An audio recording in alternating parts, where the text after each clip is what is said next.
In the name of Allah, the most beneficent and the most merciful. Assalamu alaikum dear students. I am Sabir Ali Roy from Punjab College Kabirwala. Welcome again students. हम online lectures जो start किए हुए हैं उसको आज continue फिर कर रहे हैं और आज के लेक्चर में अगेन जो है वो novel goodbye Mister Chips से एक चैप्टर जो है उसको मैं डिस्कस करूंगा। आज का हमारा जो चैप्टर है वो है चैप्टर नंबर 14। चैप्टर नंबर 14 को डिस्कस करने से पहले चैप्टर नंबर 13 का थोड़ा सा मैं ओवरव्यू दे देता हूं क्योंकि उससे रिलेटेड ही है। चैप्टर नंबर 13 में हमने ये पढ़ा था कि चैट्रिस जो न्यू अपॉइंटेड प्रिंसिपल था ब्रुकफील्ड में और राल्स्टन के बाद आया था। वो चैट्रिस जब आया था वो 34 इयर्स का था और तकरीबन 4 से 5 साल काम करने के बाद हमने उसको ये पढ़ा था कि वो मिस्टर चिप्स से मिलने के लिए गया था और उसने ये कहा था कि जो काम है वो मुझसे संभाला नहीं जा रहा, मैं बहुत ओवरबर्डन हूँ, इसके साथ साथ मैं जो है डायबिटिक हूँ, उसको शुगर का मर्ज जो है ज़ियाबेतिस उसको बोलते हैं वो हो गया था। तो उसने मिस्टर चिप्स से रिक्वेस्ट की थी कि प्लीज़ आप आकर मेरी हेल्प करें और ब्रुकफील्ड में कुछ जो काम है उनको आप संभालें ताकि मैं थोड़ा हल्का महसूस करूं क्योंकि वो बहुत ज़्यादा बीमार रहने लग गया था। तो चैप्टर नंबर 13 में हमने ये पढ़ा था कि मिस्टर चिप्स ने कहा था कि मैं ज़रूर आऊँगा और उसकी हेल्प करने के लिए उसने कहा था कि मैं ब्रुकफील्ड को दोबारा ज़रूर ज्वाइन करूँगा। अब हम चलते हैं चैप्टर नंबर 14 की तरफ कि मिस्टर चिप्स ने ज्वाइन कर लिया था ब्रुकफील्ड, दोबारा ऑफिशियली ज्वाइन नहीं किया उसने, बस उसने चैट्रिस की हेल्प के लिए ज्वाइन किया है कि कुछ काम जो है वो करेगा वहां पर और उसको हेल्प आउट करेगा। तो यहां से हम स्टार्ट करते हैं चैप्टर की लाइन से ही।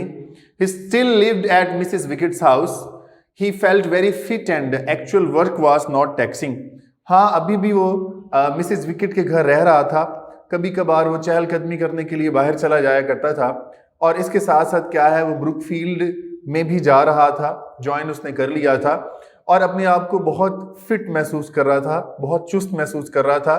उसकी वजह क्या थी? वजह ये थी actual work was not taxing, क्योंकि वो जो काम था वो ऐसा था जो उसको थका नहीं रहा था। मतलब मिस्टर चिप्स ने अपनी एक्टिविटीज का आगाज कर दिया था ब्रुकफील्ड में। और क्या था वहां पे, कौन सी एक्टिविटीज थी? Few forms in Latin and Roman history, the old lessons, even old pronunciation. Mister chips वही रूटीन में जो रोमन और लैटिन, रोमन हिस्ट्री पढ़ाता था, लैटिन लातीनी जबान को जो पढ़ा रहा था। हमने पढ़ा कि वो लैटिन और ग्रीक का को ही पढ़ाता था जब से उसने ज्वाइन किया था। वही कुछ लेसन उसने पढ़ाने होते थे, हत्ता कि अपना प्रोनाउंसिएशन भी उसने ओल्ड ही रखा था। हमने ये पढ़ा था उसमें राल्स्टन ने जब उसको कहा था कि आपके प्रोनाउंसिएशन जो है वो ओल्ड है, इसको चेंज करें, तो उसने कहा था मैं चेंज नहीं करूंगा। इस वक्त भी वो वही प्रोनाउंसिएशन के साथ वही बातें जो है वो पढ़ाता था।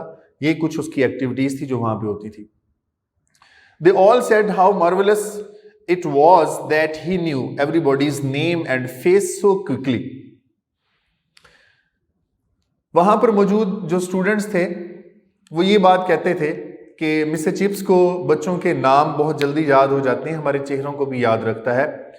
तो यहाँ पे रीजन ये बताई गई है कि चाहे mister chips across the road रह रहा था वहां पर मिसेस विकेट के घर, लेकिन वो ब्रुकफील्ड से इतना अटैच था कि वहां की खबर रखता था।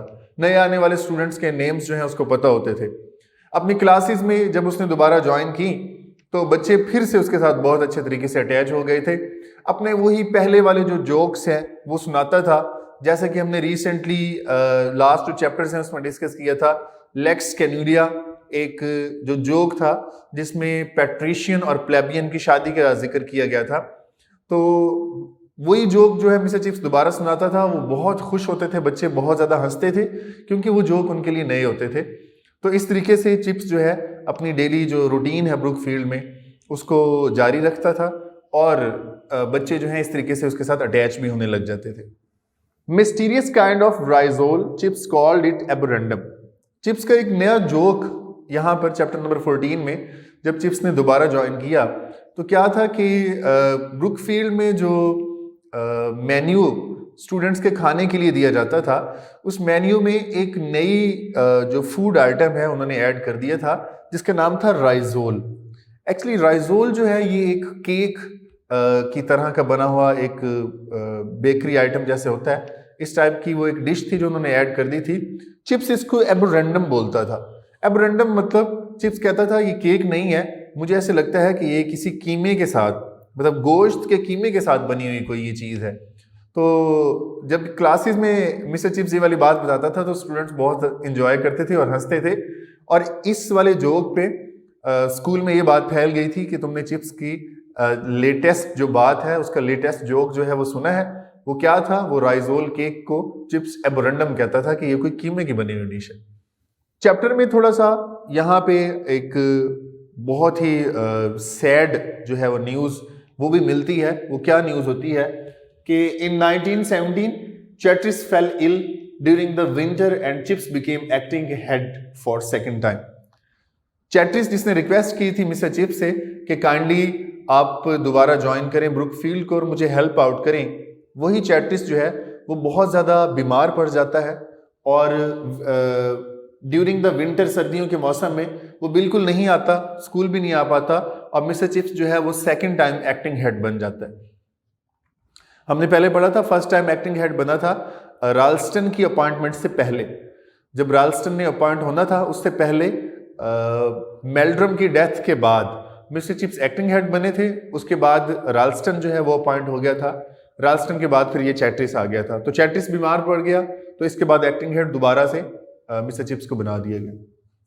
इन अप्रैल चैट्रिस डाइड और उसी 1917 में अप्रैल के मंथ में चैट्रिस की डेथ हो जाती है। चैट्रिस हमने पहले पढ़ा था वो डायबिटिक था, बीमार था, तो चैट्रिस की डेथ हो जाती है। यहाँ पे क्या होता है, चैट्रिस की डेथ के बाद गवर्नर्स जो हैं वो दोबारा से मिस्टर चिप्स को अपॉइंट कर देते हैं कि आप हेड के तौर पर यहाँ पर ब्रुकफील्ड का जो सिस्टम है ब्रुकफील्ड को चलाएं। लेकिन मिस्टर चिप्स उनसे रिक्वेस्ट करता है कि मैं आपसे ये चाहूँगा कि आप मेरी अपॉइंटमेंट को ऑफिशियली नहीं करेंगे, मतलब रजिस्टर्ड या ऑफिशियली मैं यहाँ पे नहीं आऊँगा, मैं बस आपको हेल्प आउट करने के लिए ही आ रहा हूँ, मतलब मैं परमानेंट एज ए हेड यहाँ पे नहीं पढ़ाऊँगा और सारा सिस्टम जो है यहाँ का निज़ाम जो है वो नहीं संभालूंगा। और जब मिस्टर चिप्स ने एक्टिंग हेड के तौर पे काम करना शुरू किया तो एक दिन मिस्टर चिप्स ने रिवर्स से कहा, रिवर्स कोई फेलो वहां पे ब्रुकफील्ड में जो था, he said to Rivers, you see I am not a young man. उसने कहा रिवर्स देखो मैं नौजवान नहीं हूं और मेरी मिसाल ऐसी है कि जैसे कि कोई वॉर टाइम फ्लू को, मतलब मैं सिर्फ जंग के वक्त में ही काम आ सकता हूँ। एक मिसाल के तौर पे कहा कि जैसे जंग के वक्त पे कुछ ओल्ड एज कर्नल या ओल्ड एज जो आर्मी पर्सनल्स होते हैं उनको लाया जाता है कि वो फ्रंट पे आके लीड करें। तो कहता है कि अब मेरी भी मिसाल ऐसी ही है कि मैं हर वक्त नहीं लड़ सकता, मतलब हर वक्त मैं सिस्टम नहीं चला सकता, अब मैं ऐसा ही हूं कि मैं कभी कभी हेल्प आउट कर सकता हूं। 1917 टू 1918 तक chips lived through it all. Chips ने ये सारा काम जो है जारी रखा, यही काम जो करता रहा। He sat in headmaster study every morning. क्या करता था वो, हेडमास्टर की मुताला गाह जो है या उसका जो ऑफिस है उसमें चिप्स एवरी मॉर्निंग बैठ जाता था, वहां पे टाइम देता था और क्या होता था कि लोग उसके पास अपनी कंप्लेंट्स लेकर आते थे, उनको वो हल करता था।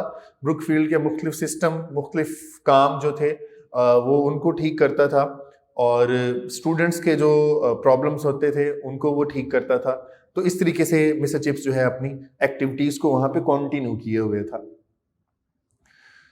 On Sunday in chapel it was he who now read out the tragic list.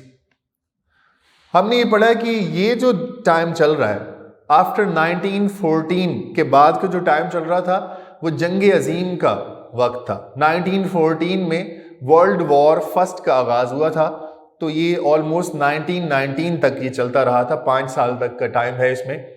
तो ये जो टाइम जब मिस्टर चिप्स ने दोबारा एक्टिंग हेड बने थे तो ये जंग का टाइम ही चल रहा था। और होता क्या था कि ब्रुकफील्ड के बहुत सारे स्टूडेंट्स और टीचर्स, हमने लास्ट चैप्टर्स में भी पढ़ा, वो क्या करते थे, वो जंग में हिस्सा लेते थे और वहां पे अगर उनकी डेथ हो जाती थी तो ब्रुकफील्ड में उनके नेम्स को रीड आउट किया जाता था, उनको पढ़ा जाता था। तो अब क्या था कि जब मिस्टर चिप्स एक्टिंग हेड बन गया तो अब मिस्टर चिप्स उन स्टूडेंट्स के नेम्स जो हैं कब रीड आउट करता था, on Sundays in chapel. Chapel क्या है, जब गिरजा घर में इबादत का वक्त होता था तो उन बच्चों के नेम जो हैं उनको रीड किया जाता था कि ये हमारे ब्रुकफील्ड के बच्चे थे जो बाद में इन्होंने आर्मी ज्वाइन कर ली और उसके बाद ये वहां पर मारे गए। He read out the name of Max Stiefel, a German master. एक चिप्स ने बहुत अनयूजुअल सा काम कर दिया। वो क्या काम था? चिप्स ने मैक्स स्टीफल एक जर्मन मास्टर था जो ब्रुकफील्ड में पढ़ाता रहा था और उसके बाद वो छुट्टियों पे घर की तरफ वापस चला गया था। वो भी जंग में मारा गया। उसका नेम भी चिप्स ने रीड आउट किया वहां पे। चिप्स ने उसका नाम भी ले लिया। ये थोड़ा अनयूजुअल था। हुआ क्या? क्योंकि जंग अजीम में हमने ये पढ़ा है कि जर्मनी और टर्की ये दो मुल्क आपस में थे, इत्तेहादी थे, अलाइज थे, और इसके साथ जो लड़ने वाले थे वो ब्रिटेन था, इटली था और इसके अलावा फ्रांस था। ये सारे मुल्क इसके साथ लड़ने वाले थे। तो ये जो मिस्टर चिप्स है और ये ब्रुकफील्ड का जो वाक़या है, क्योंकि ब्रिटिश लोगों का है बताया गया, क्योंकि ये ब्रिटिश थे तो इनके खिलाफ थे जर्मनी वाले। और ये मैक्स स्टीफल जो था टीचर, ये भी जर्मनी का था। तो इसका नाम उसने अपने शहदा के साथ जो है नाम वहाँ पे पढ़ा चैपल में। तो ये स्कूल के लोगों के लिए, बच्चों के लिए बड़ी अजीब बात थी कि क्योंकि वो एक दुश्मन था तो इसलिए उसका नाम चिप्स ने वहाँ पे बाकी की लिस्ट के साथ ले लिया था। लेकिन चिप्स ने एक रिस्पेक्ट के तौर पे वो नाम लिया था क्योंकि वो एक टीचर तो था, वो टीचर वहाँ पे पढ़ाता रहा था ब्रुकफील्ड में। तो मिस्टर चिप्स ये समझते थे कि उसकी एक रिस्पेक्ट है, इस वजह से मिस्टर चिप्स ने वो वाला नाम वहाँ पे लिया था। Next one is bayonet practice. ये बहुत इंपॉर्टेंट पॉइंट है। ये शॉर्ट क्वेश्चन के तौर पे भी आ जाता है कि what is bayonet practice. Bayonet practice क्या है? चिप्स से क्वेश्चन किया गया कि बेयोनेट प्रैक्टिस के बारे में आप क्या कहते हैं। बेयोनेट प्रैक्टिस एक ऐसा अमल था जिसमें जंग के दौरान जब लोगों को बुलेट वगैरह से मारा जाता था और अगर वो नहीं मरते थे, उसके बाद जब जख्मी होकर गिर जाते थे, तो राइफल या गन के साथ एक खंजर जो है, जो कि पॉइजनड होता था, वो राइफल के साथ लगा हुआ था ऑलरेडी पहले उसके साथ होता था वो। तो वो उस खंजर से जाके मारते थे उन लोगों को, मतलब जो मरने वाले होते थे या मरने के नज़दीक होते थे, मजीद उस खंजर से उनको मारा जाता था जो कि पॉइजनड होता था और गन के साथ लगा होता था। उसको बेयोनेट प्रैक्टिस बोला जाता था। चिप्स से जब पूछा गया कि आप बेयोनेट प्रैक्टिस के बारे में क्या कहते हैं, तो चिप्स ने कहा था very vulgar way of killing people. उसने कहा कि ये बहुत ही बेहुदा या बहुत ही मकरूह किस्म का अमल है जिसके जरिए से लोगों को मारा जाता है। स्टूडेंट्स, ये इस चैप्टर की डिटेल थी जो मैंने यहाँ पे डिस्कस कर दी है। इसके कुछ इंपॉर्टेंट क्वेश्चंस हैं जो आपने देखनी है। First one is what sort of jokes did chips make during the war. के उन जंग के दिनों में जब मिस्टर चिप्स क्लास में पढ़ाता था तो कौन कौन से जोक्स थे जो मिस्टर चिप्स वहाँ पे बताता था, बच्चों के साथ शेयर करता था। उसकी मतलब पास्ट लाइफ से भी थे वो वाले जोक्स, या एक नया जोक जो अभी मैंने यहाँ पे राइजोल के बारे में आपको बताया। Second question, when did chips become acting head of Brookfield for the second time. तो हमने यहाँ पे पढ़ा 1917 में ही मिस्टर चिप्स जो है सेकंड टाइम ब्रुकफील्ड का एक्टिंग हेड बना था आफ्टर द डेथ ऑफ चैट्रिस की डेथ के बाद बना था। Third question is what were chips views about bayonet practice. Bayonet practice के बारे में चिप्स क्या सोच रखता था, क्या ख्याल रखता था, उसको मैंने अभी डिस्कस किया है कि वो बेयोनेट प्रैक्टिस को very vulgar way of killing समझता था। And fourth question is who was Max Staefel. Max Staefel कौन था? तो वो जर्मन मास्टर था जिसने अपनी सर्विसेज ब्रुकफील्ड में दी थी और उसके बाद क्या होता है कि वो अपने कंट्री चला जाता है वापस और जंग में मारा जाता है, मतलब ब्रुकफील्ड के लोगों के खिलाफ लड़ते हुए वहां पे उसकी डेथ हो जाती है। Dear students, that was all for this chapter. Stay blessed. Allah Hafiz.